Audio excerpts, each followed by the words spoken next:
that the goal can be achieved no matter what. Dear meditators, these words of mental health needs to be pondered. So today, Raj Yoga Center and Embassy of India, Muscat, together bringing you an enlightening session, Mind over Matter. For this, we have today our guest speaker, Aruna Ladva, National Coordinator of Kuwait and Egypt Centers of Brahma Kumaris, speaker who travels around the world and also facilitates retreats and training, as well as co-manages self-development projects and initiatives. She is a blogger of It's Time to Meditate .org. So I today also request you to visit the website where you can experience meditation, and there are so many articles in it. An author of Its Time book series. She is certified negotiator of conflict resolution. She studied natural health practices and promotes a vegetarian, dairy-free, and healthy lifestyle. Producer and creative director of Meditation Laboratory. She received a Women of Excellence Award in 2014. And not only this, she is organizing and participating in many worldwide conferences and all. If I go on, there are so many in the list about her. So, but now today, without taking much time, I invite Sister Aruna Ladva to share on today's topic related to mental health, because according to the time, when it comes to the celebrations of International Day of Yoga, so one of the part of it is about the mental health. So today she is there with us to share about the topic Mind over Matter. So I welcome Sister Aruna. Sister Aruna. Thank you, and Om Shanti, Namaste to everyone. Is my volume okay?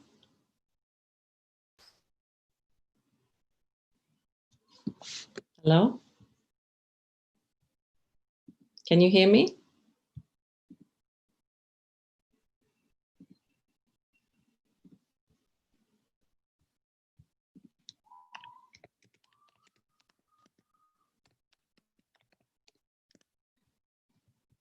Gayatri Ben, is that okay, the volume?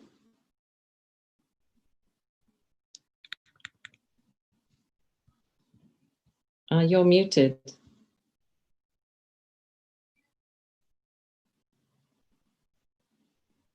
Can't hear you. Should I continue? Maybe just nod. Should I continue?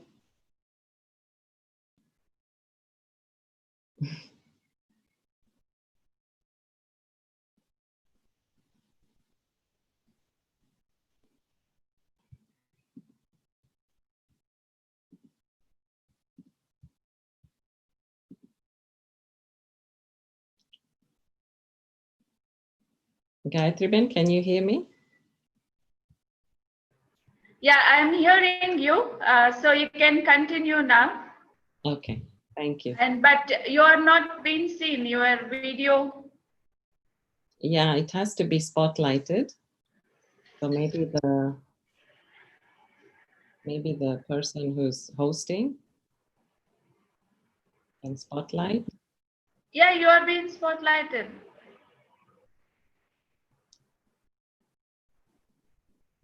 Okay, I will just begin and then whatever you need to do. So good evening, everybody.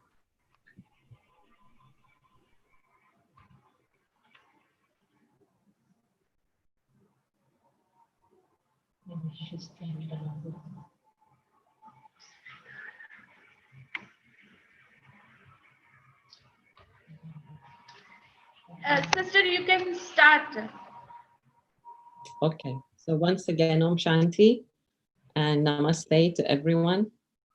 And a special big thank you to the Indian Embassy for collaborating with the Brahma Kumaris and enabling these programs to take place. I know there's quite a few of these series of programs taking place this week. So I think it's wonderful that in a time like this, we are able to provide this kind of help, this kind of service to the people around us. So thank you so much to the ambassador and to the whole team at the embassy. And of course, thank you to Brahma Kumari's Muscat. So the topic today is mind over matter. Now, there's a few aspects to mind over matter. And I would say that one of them is that if you don't mind, then it doesn't matter, right? This is normally what we say. If you don't mind, then it doesn't matter. So in other words, if you don't let something get to you, then it doesn't really matter. So this is an aspect of building that inner will, building that inner resolve, building that inner power, so that we are strong in the face of everything. And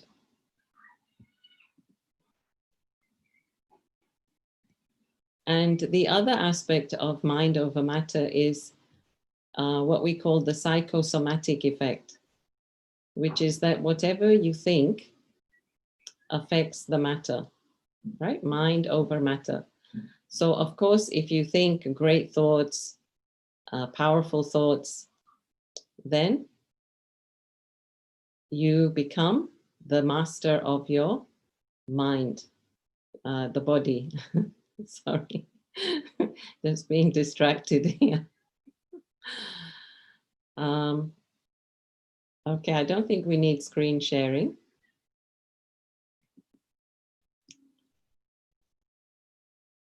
And so, as I said, yeah, the thing. So let's talk a little bit about the power of the mind first.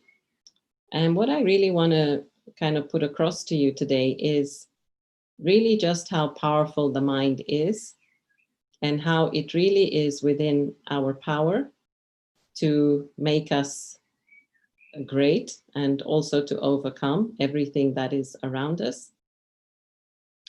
I think all of you have heard of the placebo effect, which means that certain people are given, let's say, the real medication for a symptom, and then other people are given, let's say, like a Smartie or a little tablet. So then what happens? What happens is that the person who's taken the placebo effect, which is this little Smartie, they also end up getting well because they actually feel that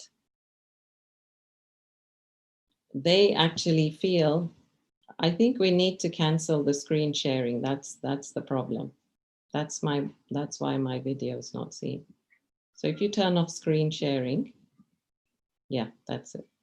Okay. Yeah. So when the person takes that Smartie or that little red pill, which actually is nothing, it's not a medication at all, it's just a sugar pill. البلاسيبو هو عبارة عن قطعة من السكر انقطع الصوت. Then this person gets well, right? So what is it saying? It's saying that this person had it in their mind that I am taking something of benefit for myself, and somehow with their thoughts, they convinced themselves that they were getting better. So as they're getting better just by thinking about it, then what does that say? What does that conclude? That if you just minus the Smartie or that little red sugar pill, sweet, I should say, and you just create those powerful thoughts, then you should be able to get well. Because it wasn't the actual tablet that was doing the magic, it was actually the power of your of your mind, the power of your thoughts. So this is the point, that just how powerful is our mind. And that's what I really want to emphasize on today. But before that, I want to say that whatever you put your mind's focus to, whatever you put your attention on, then that is what you create. Now, this might seem obvious, but many people fail to realize that I'm creating my reality based on what I'm putting my attention on. So let's say, for example, that somebody's attention is on money. So if your attention is constantly going to money, then what is it saying? You will see everything as an investment. Even as you talk to people, you will say, is this worth, you use words like this, is this worth my time and energy? Or is this an investment? Or you might say, no, I'm not interested in this. Now, interested is not just you like it or not, but interest. Do you gain interest on those dividends, on those funds? In other words, as you speak to this person. So your whole language, your vocabulary will revolve around money and its worth and its value, whether it's using people or things or time or whatever, right? Another example maybe I can give you is if, for example, maybe this is a more practical example, if somebody is a diabetic. So if somebody is a diabetic, then yes, their mind will keep going to sugary foods, right? They'll see a cake and they'll say, oh, okay, I think I'll eat that now. Knowing that maybe they can take a tablet later to control their sugar. But everything they see, my point is that everything they see, whatever type of food, they'll be attracted, and actually they'll have to exercise some restraint on what they see. And if they don't, then yes, over time, what happens is the insulin keeps kicking in, and one, of course, gets sicker and sicker or has to take higher doses, right?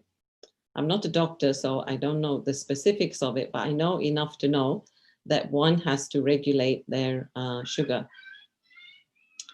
So this takes a lot of mind attention. This takes a lot of effort in your thoughts. Let me just give you a few other examples that actually need our attention. And that is, I was thinking of athletes. When there is an athlete, then that athlete, it's not just about skill, but that athlete has to use a lot of mind power. Firstly, to keep the discipline every day of exercising, waking up, watching the calories, watching the mass, the weight, the volume of the fat, of the muscles, etc. And then it's a daily practice of attention to just keep doing what they are passionate about.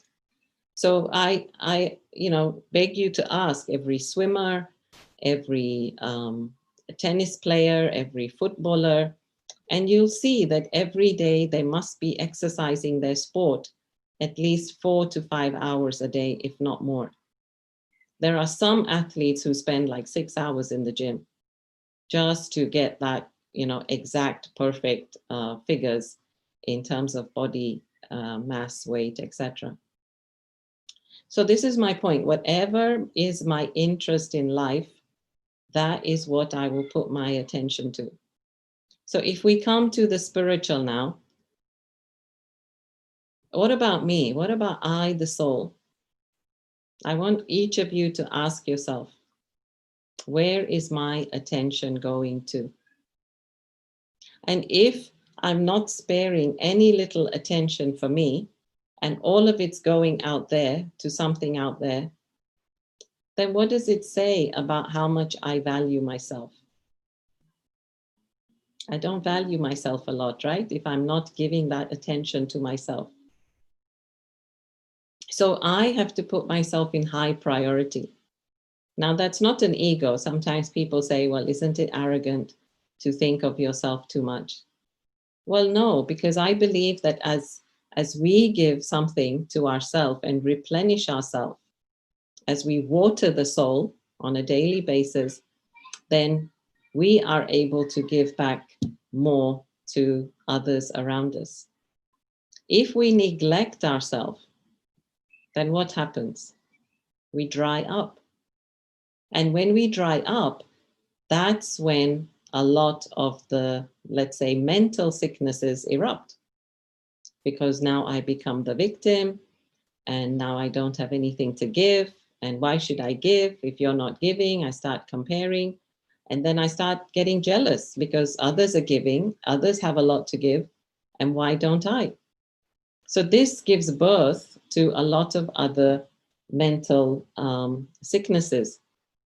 And so what do we have to do? We have to just come back to the self, replenish the self, and make sure that our mind is within our control. And we'll come to that in a few moments. So what I want to really emphasize is, as we think, we create our perception. As you think of anything, whether something is easy or difficult, good or bad, or whatever judgment you put on it, that's really your judgment on the thing, on the person, on the event, circumstance, whatever. Like right now, it's raining. So weather, right? Some people see clouds and they say, oh, what a bad day. And the farmers will see the clouds and say, wow, what a wonderful day. So is the rain bad? Or is it that my perception is judging the event, that it's good or bad? So we have to be careful of looking at things purely from our own perception, because thoughts create perception, and then perception creates reality. Yeah, I'll repeat that. Thoughts create perception, and perception creates reality. So for example, if I think I can, then I can. If I think I can't, then I can't. If I think I'm right, then yes, I'll prove myself right somehow, because I make it happen. And if I think I'm wrong, then I will prove myself wrong. So if you're going for an interview, if you're going for a driving test, then you might say, oh no, I'm going to fail, I'm going to fail. And those are the thoughts you start to create. And so when you fail, you say, see, I knew I was going to fail. But did you fail because you had the negative thoughts? Or did you really fail because you were supposed to fail? So I believe that we can change our reality by the way we think. In other words, I see it as you create powerful thoughts, you are already preparing the future with your powerful thoughts of what you'd like to receive. And that's, of course, positive and powerful things. You start to create that future. So when you then now enter into that future, it is already created with your thoughts.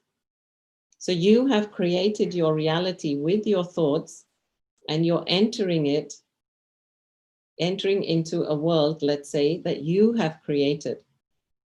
And this is how we need to see our thoughts, that the thought is not just for now. It's not that I'm just thinking the thought for now, in this moment, and that's it, it will disappear. No, thoughts are like seeds.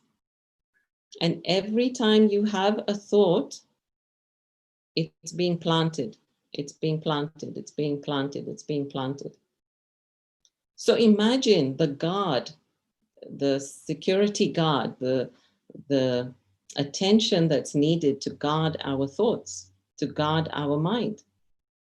Because if I don't guard the mind, then yes, the mind will create havoc. The mind will just create whatever thoughts it wants, depending on the impulses from outside. And it will create what we say in our language, not a garden of flowers, but a jungle of thorns. So there is a nice expression that between every stimulus and a response, there is a space in which to think, a space in which to choose. Just think about it. Between every stimulus, so something happens, and then my response to it, there is a space in which to choose. So what do I choose? And that's the important point, isn't it? The question of choice. Two people can be prone to the same situation, same incident, or same accident, or same lottery ticket that wins. But the outcome will be different because of what they choose to do with that situation. So this is totally in our hands. This is something we have to believe, that my thoughts are in my hands, and my thoughts are creating my every moment, every future. We say this, right? Every thought creates a word, creates a deed, creates a habit, creates a sanskar, which is like a habit, which becomes my nature. And then I'm creating my destiny with that. So don't underestimate the power of your thoughts, and don't just let them run wild, okay? Now I want to talk about this aspect of sensitivity. So like I said, when I say that if you don't mind, it doesn't matter. Now I've worked on this in quite a few areas of my life. And I guess being on a spiritual path, you have to make certain choices, certain sacrifices, and you have to be available, maybe even at times that you're feeling tired. So what I want to say is, once you just condition your mind to say, you know what, this is what I have to do, every time you exercise that discipline, you actually become powerful for it. So for example, yes, as Sister Gayatri was saying, I am a vegetarian, I am dairy-free.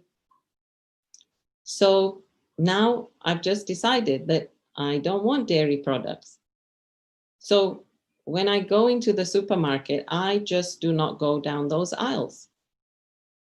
Yes, there's a number of different cheeses, number of different butters, but I just know that I'm not supposed to go down that aisle.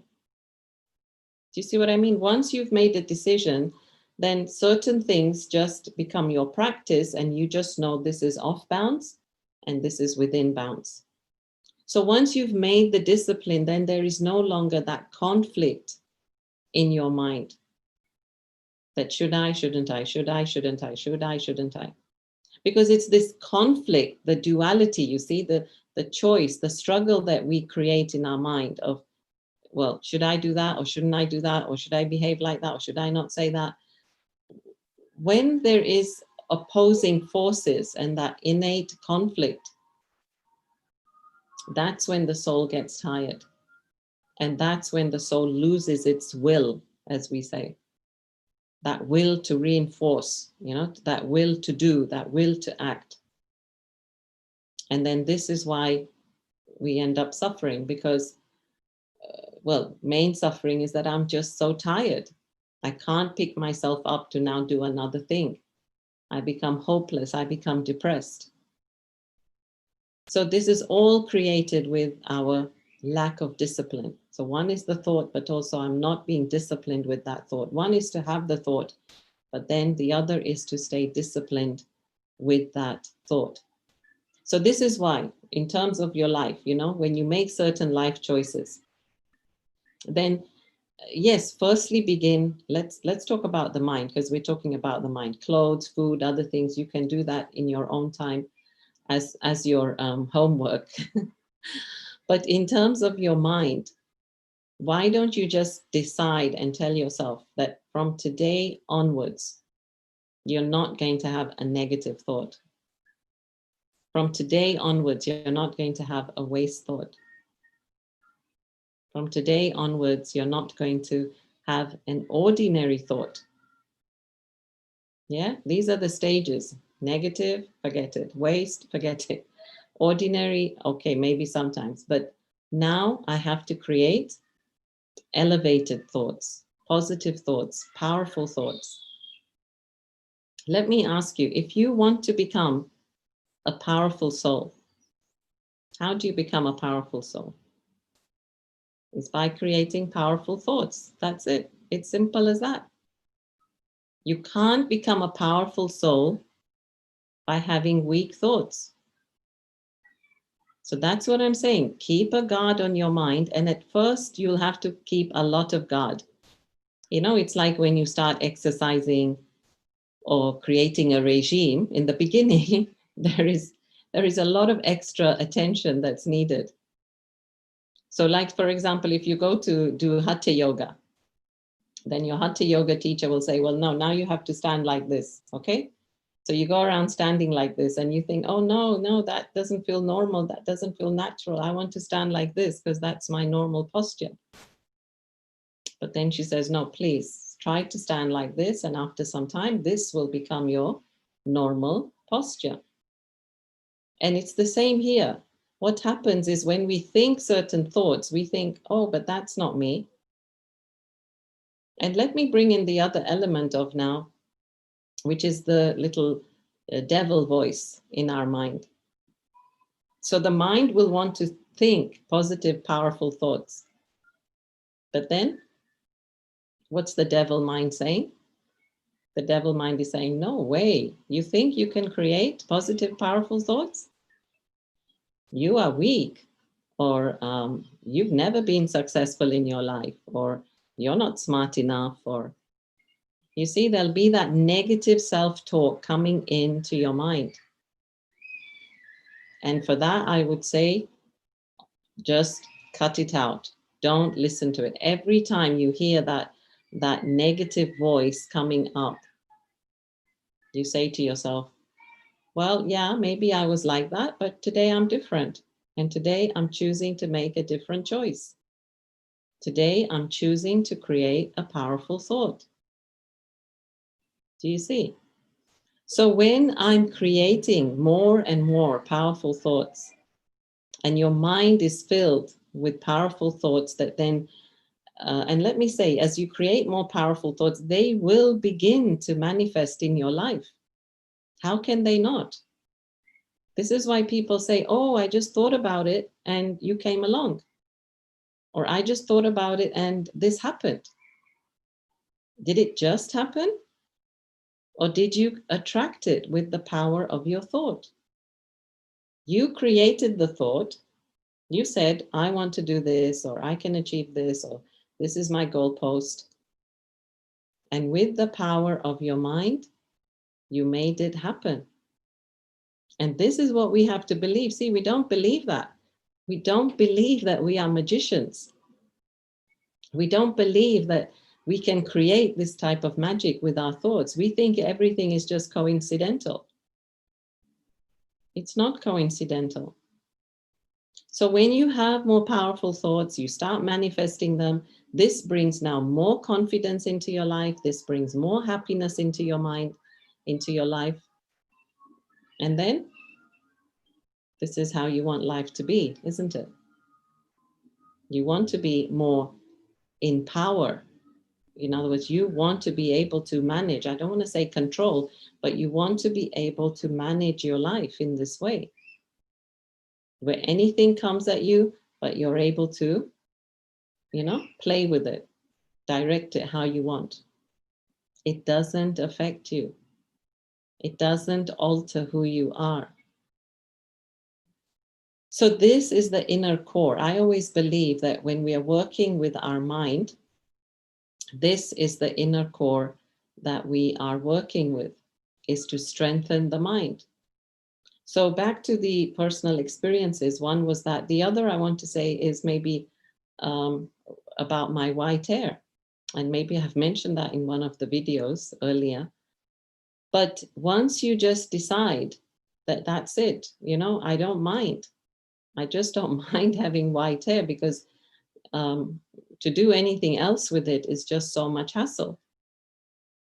So once you have convinced yourself that it's okay, then you know what? Everybody else becomes okay with it. This is really my experience. When even now in one of the countries, one sister's decided not to put makeup on. And of course, she looks different to when she used to put makeup on. But everybody's saying how pretty she looks. Because when that inner voice comes from inside that, you know what, I don't mind. I'm happy to dress simply. I don't need to be in competition with the Joneses next door. When I'm fine with this from inside, as I said, when that voice of confidence speaks from inside, then nobody can say anything that can affect your decision. And in fact, they will join you, they will join forces because they realize that there is strength in that. There is truth in that. In other words, if I wasn't doing that, if I was just doing things for the sake of others, then that's where I'm actually losing my power. Do you see? So when I'm doing things because of others to make others happy, I'm actually losing my happiness in the process. I'm also losing my power in the process. And in our spiritual language, we say we are becoming a slave to that situation. I'm not becoming a master of the situation. So this is why I'm saying, if you don't mind it, okay? Let me give you a few other examples. Like if say somebody insults you, say somebody says something to you that you don't like. Even like say imagine that this was the hall now, and this is the stage, and all of you have entered the hall, and you come first, and you're sitting in the front seat, and then somebody comes and says to you, I'm sorry, madam, but can you go and sit a few rows behind? Okay. So of course you will say, well, no, I was here first and I deserve the front seat, or I'm so-and-so and then I deserve to be here. How do you tackle something like that? So of course, if inside you say to yourself, okay, you know what? I don't mind. If you say, I don't mind, then it doesn't matter, and you will make that mountain into a molehill. Now, if you mind, in other words, if you allow it to mind, in other words, if you allow it to touch you, to affect you, either in heart, emotion, or ego, the head, then you will say, no, no, no, no, no, I'm staying right here. And you find the other person another seat. Now, I don't know, it could turn into something major, or maybe the other person's more accommodating and they let you sit there, whatever the outcome. But the point is about me. Why could I not adjust in that moment? Why could I not tolerate in that moment? Would there not have been benefit to tolerate in that moment? So when we say, if you don't mind, it doesn't matter, it is about developing, cultivating different powers so that I don't allow other things to get to me so easily. I always say that the Raj Yoga meditation that we are learning, and I invite you to also come and learn, and there's Zoom classes happening everywhere now. So there's no excuse not to learn. So if you come and learn the Raj Yoga meditation, you will see that everything we are learning is to make us peaceful and keep us happy. These are the two qualities. We are learning Raj Yoga meditation to keep that inner peace of mind and to keep the happiness. So inner peace means what? To keep the calm, to keep the mind free from chatter, to keep the mind free from waste, overthinking, negative thinking, waste thinking. And happy means what? Happy means not to be disturbed, not to allow anything from out there to take away your happiness. So every piece of knowledge, wherever it may be, right, whether through mainstream religion or philosophies that you learn, it should be able to provide you the tools to stay peaceful and happy. And if it doesn't, then something is not right. In other words, either you're not doing it right or the tools are not right.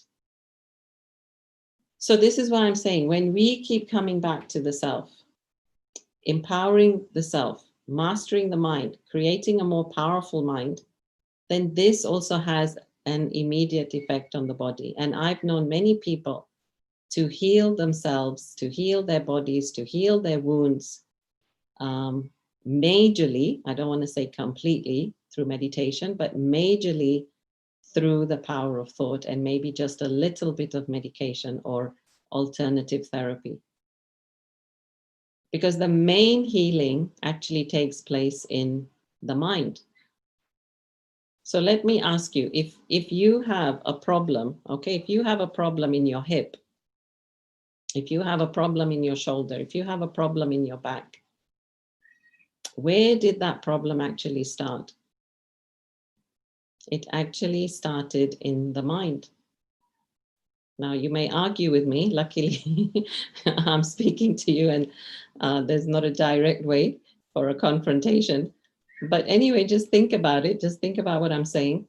Somewhere you had the thought, and that thought got deposited somewhere in the body. And the weakest organ in the body got affected.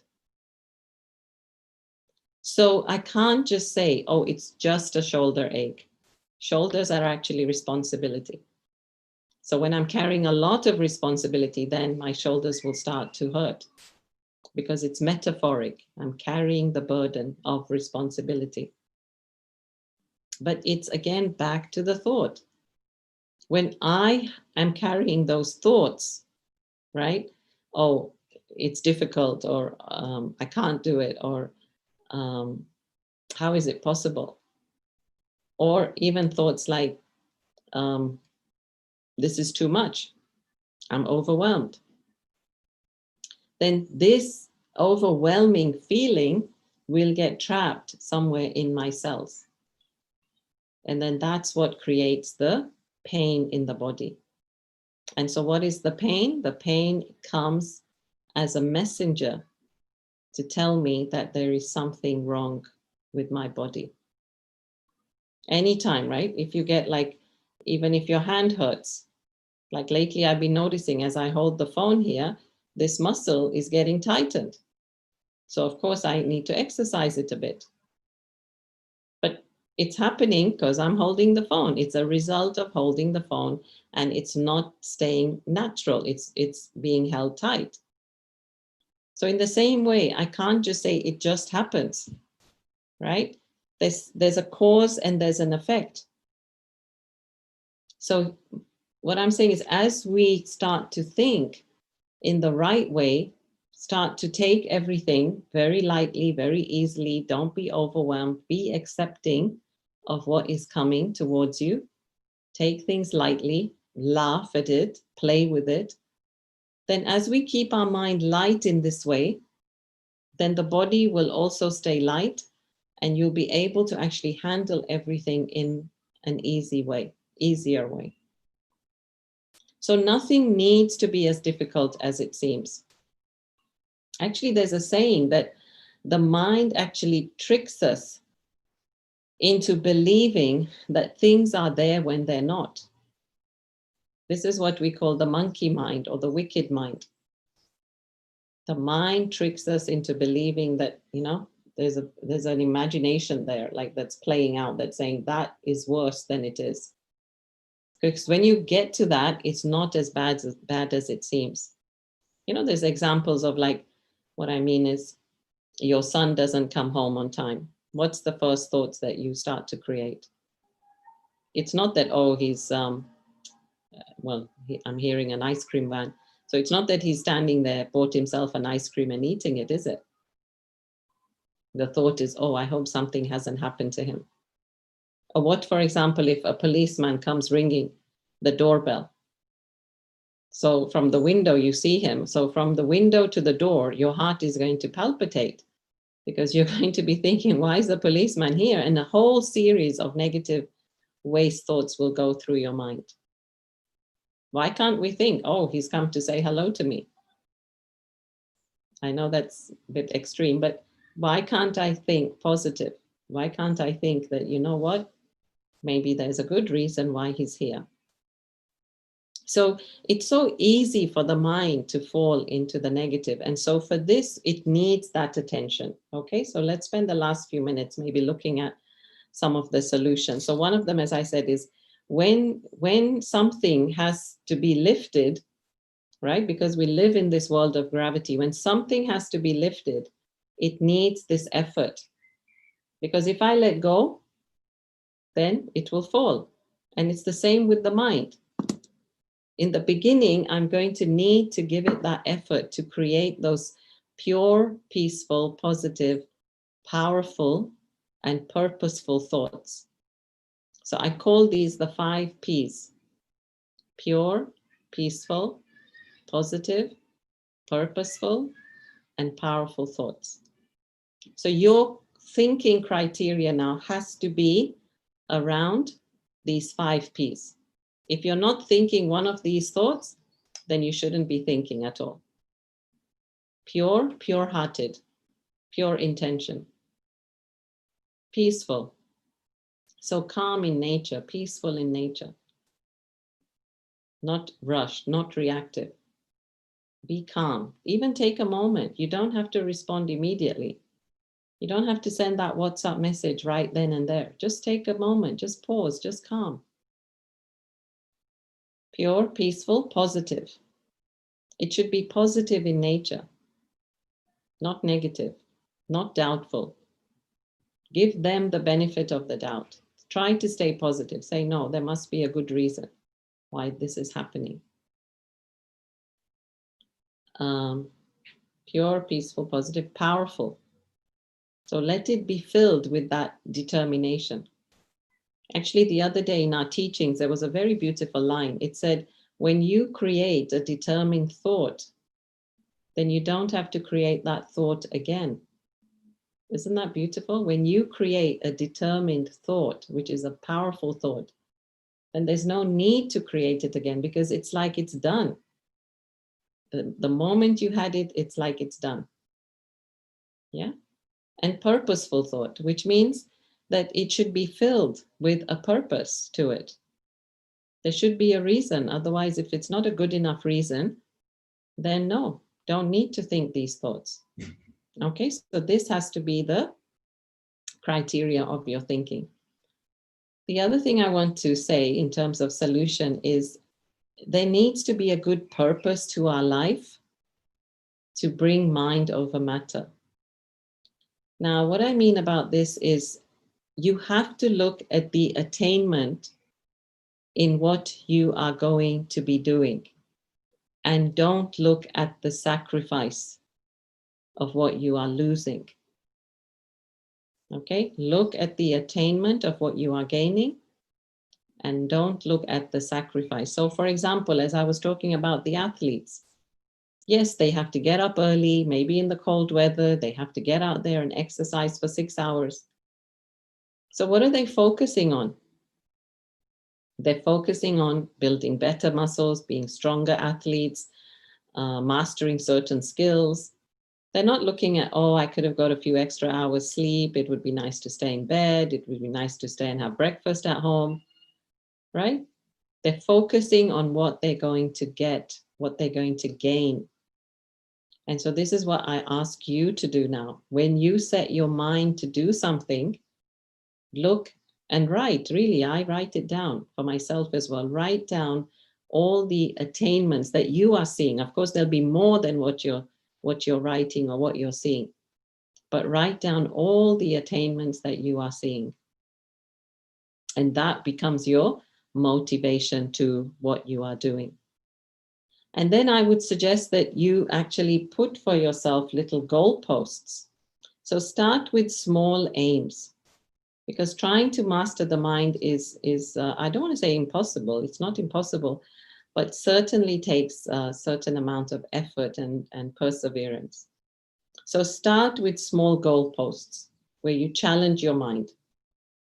And for me, like I like to do different types of, let's say different types of fasting. So I challenge myself. So I might say, okay, I'm not eating for 16 hours. And of course, you know, by the evening, you might start to get hungry. But then I start to talk to myself and I say, no, I committed to this a few days a week.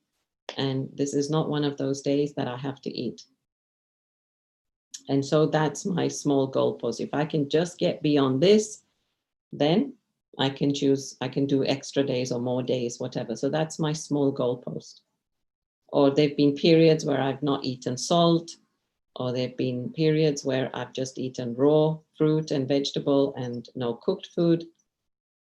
But this is all an excuse really for me to master the mind. It's an excuse to master the taste buds. So that if I have to do it longer, I know in my heart, in my mind, that I am able to do it. I just have to push myself that little more, that little more, that little more. Okay, so whatever it is you choose to master, start with small attempts and then build up on them as well. The other thing I want to say is be kind to yourself. Now, in the process of mastering our mind, we can get actually very angry, we can get annoyed, we can get frustrated because things don't always go our way. And so I want to say, really be gentle, be kind to yourself. And this is a very high aim, this is a very high path that we are trying to practice. Because you see, it's easy to give up something physically and say, I don't want it. But to actually give it up in your mind, it's not easy, right? So actually, in the Bhagavad Gita, it mentions this conversation between Krishna and Arjun. And Arjun is saying to Krishna, but you know, my mind is being distracted so much. It's like the wind. It goes here 1 minute, there the next minute. And Krishna says to him, but everything is possible with a calm and stable mind.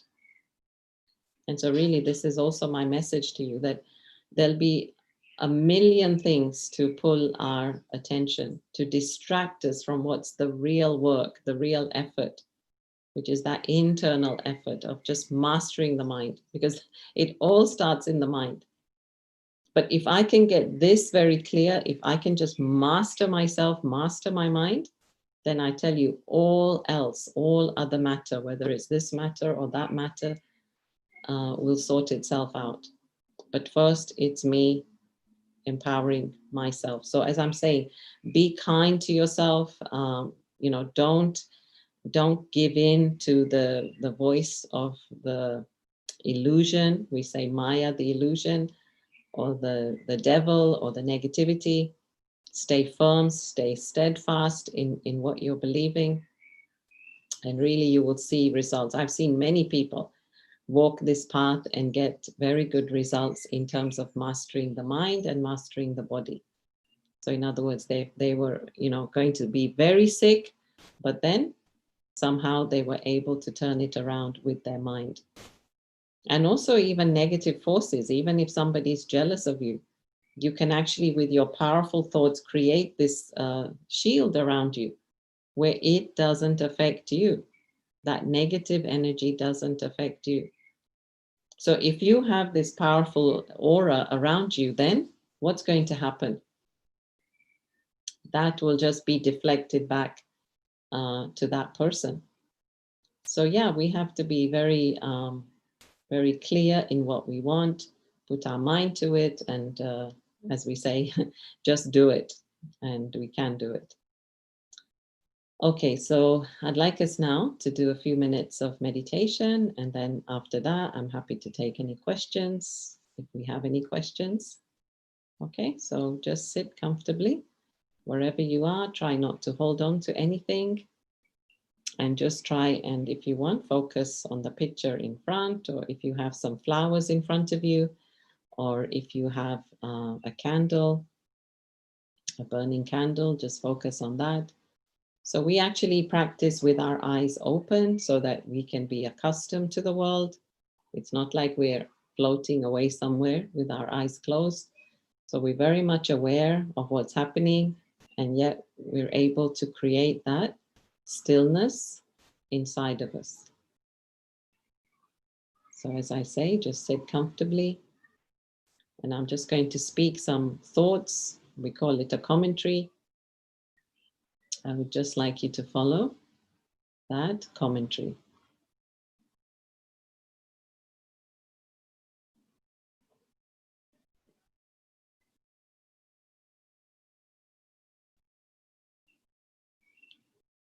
So just take a deep breath.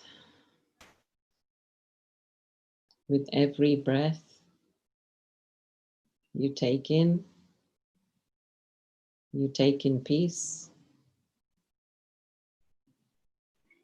And with every breath you exhale, you are releasing all the stress and tension.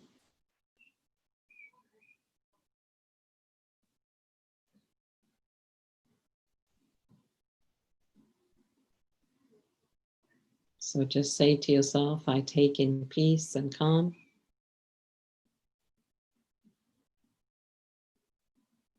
And I release all the stress and tension.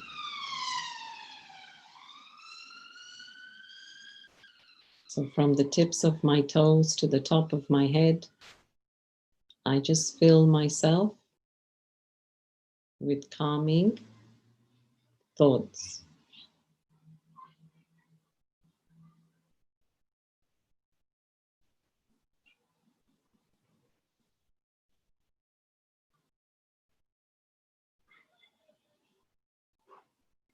Just think about what peace means to you now.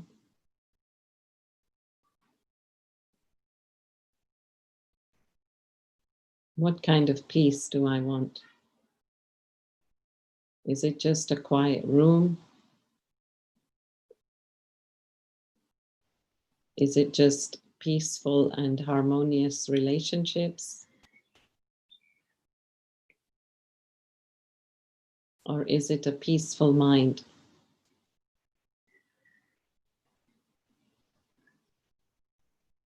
A mind that is within my control.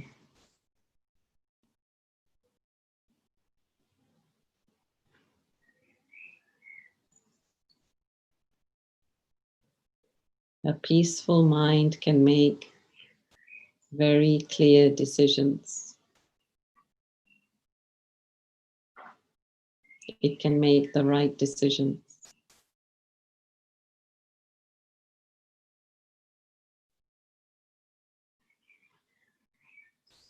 A peaceful mind is a happy mind.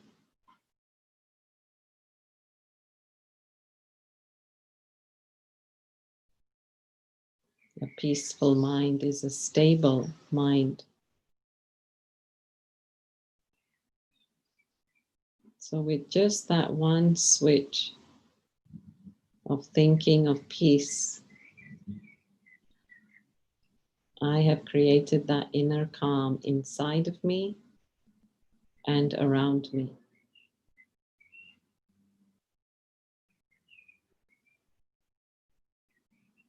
Every cell in my body is listening to my thoughts.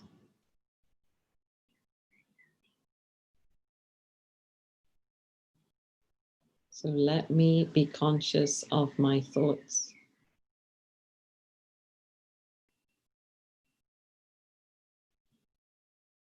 Now I would like you to experiment in creating a powerful thought.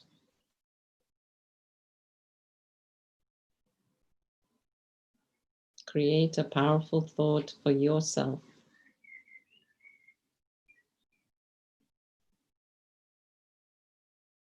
And today, this evening, we are going to plant that thought in your mind.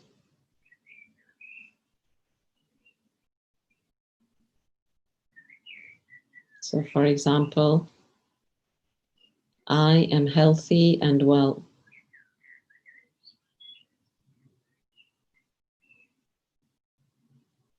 I have all the abundance in my life.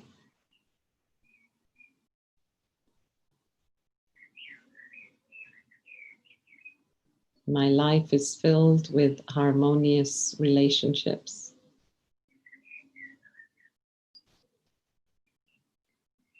I receive love from everyone I meet.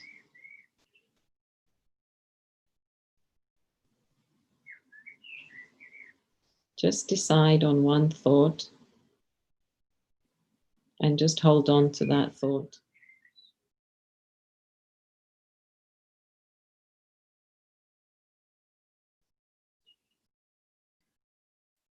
And now finally, I would like you to see the separation between I and mine. So when I say I the being, am separate from this body, which I call my body. Try to feel the distinction between the two.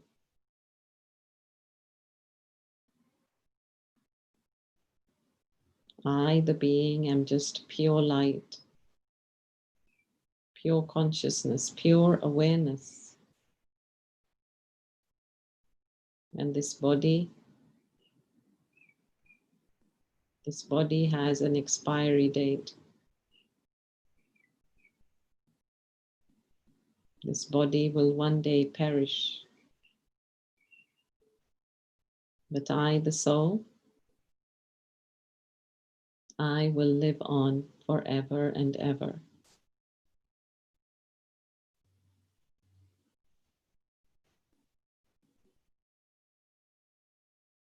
And so I want to invest in that which is eternal. I want to invest in I, the soul.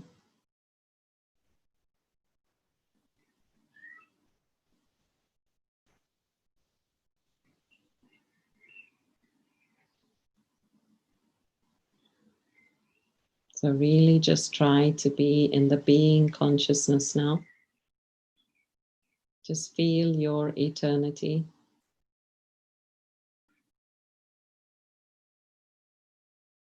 I, the soul, lives forever and ever. No fire can burn me, no water can drown me, no sword can cut me.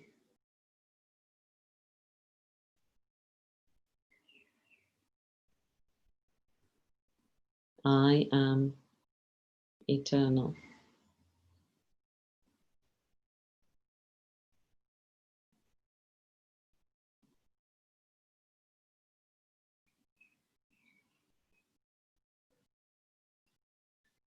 And therefore I am the master of this body.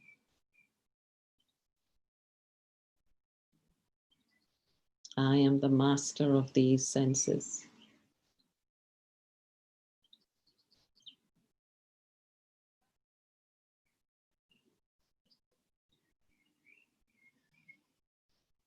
Thank you.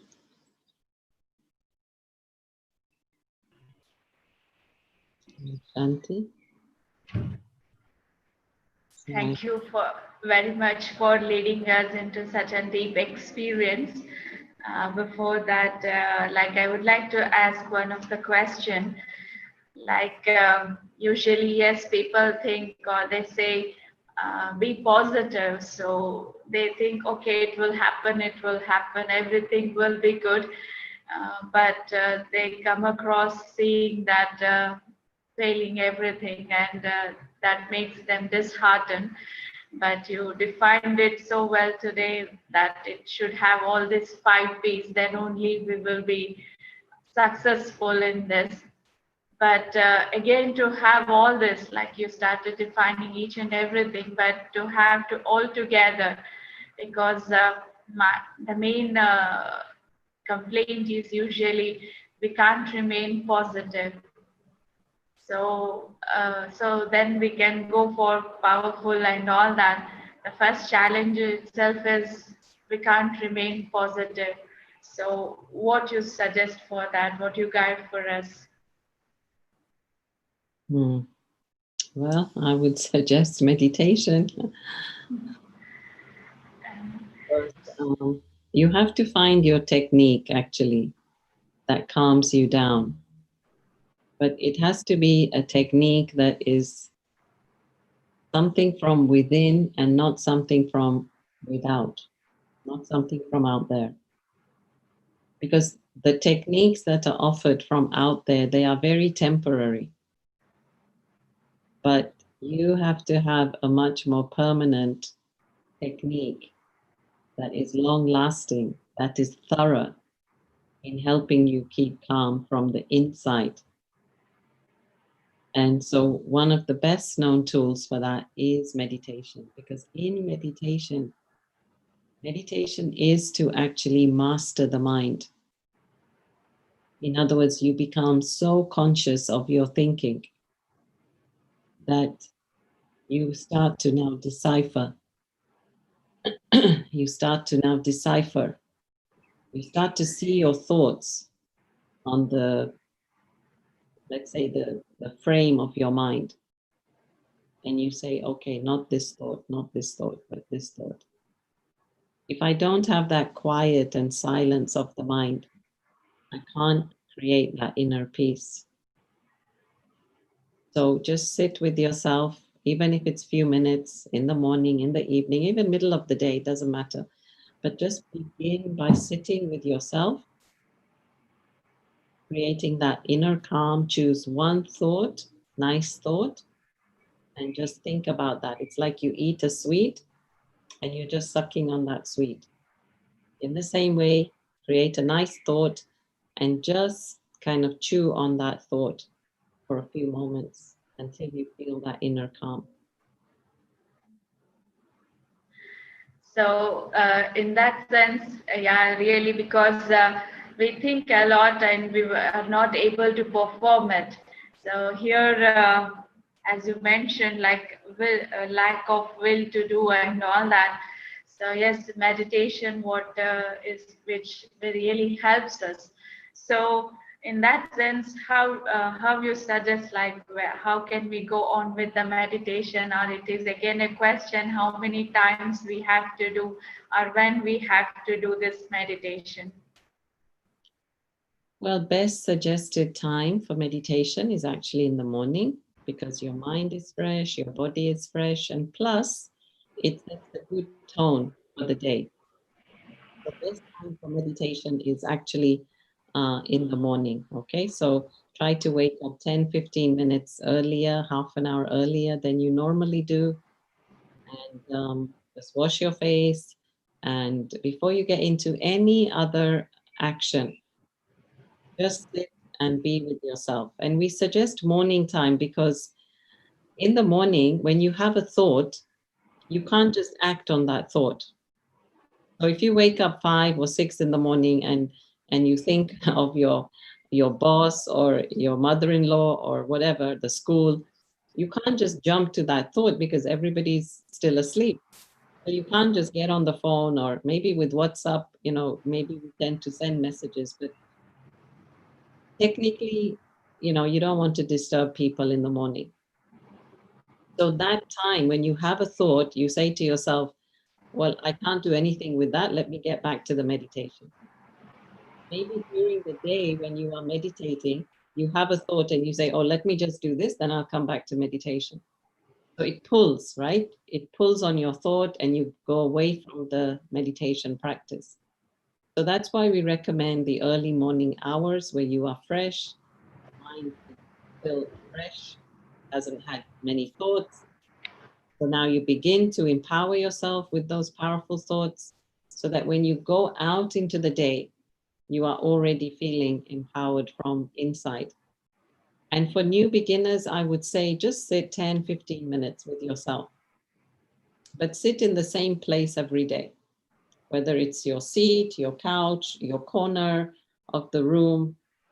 Just sit in one place so that you start to build that ambience, that atmosphere in the same place. And when you come back to that seat, you will associate it with meditation. So again, it will be easy to go back into meditation each time. So that's what I would suggest. I hope I answered the question. So one question, it says, how can I stop my mind thoughts rather than yoga? So it's like any other technique he is asking.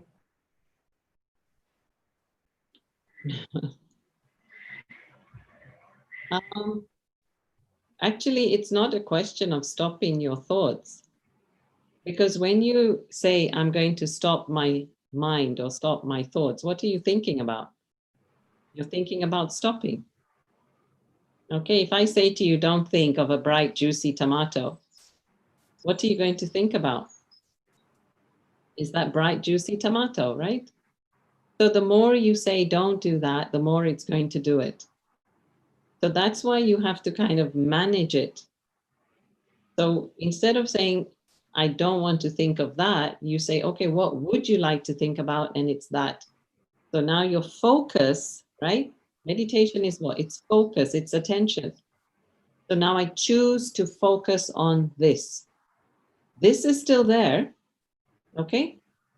Like I'll give you an example, right? So I've got two things here, okay? Okay, I've got two things here. This is still there, but I choose to focus my attention on that. I can choose to focus my attention on that if I want, but no, I choose to focus it there. So it's not that you're stopping your mind. It's not that you're stopping your thoughts. It's just changing the focus of your attention. And as I said, meditation is one of the best ways to do that. And if you can't meditate, then I suggest you get into some general positive activity, which is a selfless activity. And what I mean by this is start making others happy, but in a positive way, where you're not losing yourself. Start being of service to others. When you start being of service to others, you actually begin to find yourself.